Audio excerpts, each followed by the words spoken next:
Nadulas ako niyan. Pumunta kami sa Kulasian. 1 PM po ng hapon. Alauna ng hapon, ganito po yung itsura. Nakita mo pa sa ano?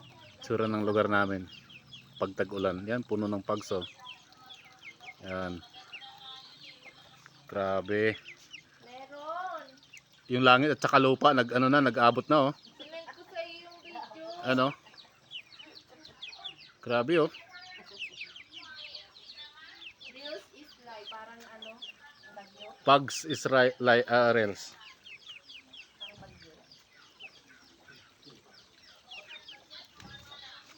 Bilang nanila si tita, oh. Parang sa bagyo. 6 PM ang ano? Samba? Umaga? 6 AM mo Ah, bukas. PM? Gabi?